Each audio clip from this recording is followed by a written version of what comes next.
ನೋಡಿ ಪೂರಿ ಮಾಡ್ತಿದ್ದೀನಿ ಇವತ್ತು. ಗೋಧಿ ಹಿಟ್ಟನ್ನು ಚಪಾತಿ ಕಲಿಸ್ಕೊತೀವಲ್ಲ ಅದೇ ಥರ ಕಲಸಿಟ್ಕೊಂಡಿದ್ದೀನಿ. ಒಂದು 10 ನಿಮಿಷ ಆದಮೇಲೆ ಇದನ್ನು ಈಗ ಉಂಡೆ ಮಾಡ್ಕೊತೀನಿ. ಅಷ್ಟೊತ್ತಿಗೆ ಎಣ್ಣೆ ಬಿಸಿ ಮಾಡ್ಕೊಳ್ಳೋಣ.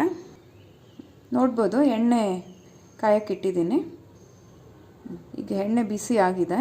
ಇವಾಗ ಅದನ್ನು ಸಣ್ಣ ಸಣ್ಣ ಉಂಡೆ ಮಾಡಿಕೊಂಡು ಪೂರಿಗೆ ಲಟ್ಸ್ಕೊತೀನಿ ಚಿಕ್ಕ ಚಿಕ್ಕದಾಗಿ.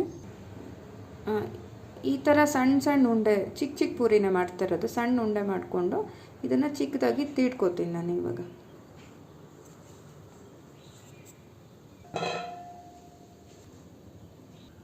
ನೋಡಿ ಈ ಥರ ಚಿಕ್ಕದಾಗಿ ತೀಡ್ಕೋಬೇಕೀಗ.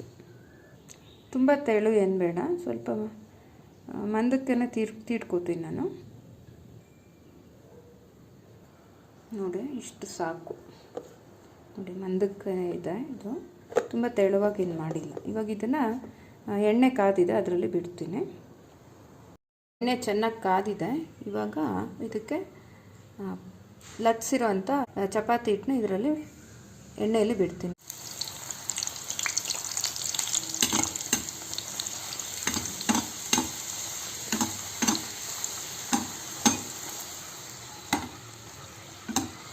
ನೋಡಿ ಚೆನ್ನಾಗಿ ಬರ್ತಾಯಿದೆ ಪೂರಿ ಉಬ್ಬಿ.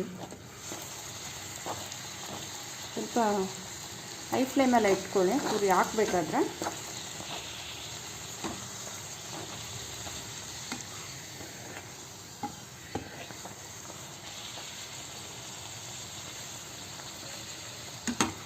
ನೋಡಿ ಈಗ ಒಳ್ಳೆ ಪೂರಿ ಆಗಿದೆ. ನೋಡ್ಬೋದು ಚೆನ್ನಾಗಿ ಉಬ್ಬಿರ್ತಕ್ಕಂಥ ಪೂರಿ ರೆಡಿ ಇದೆ.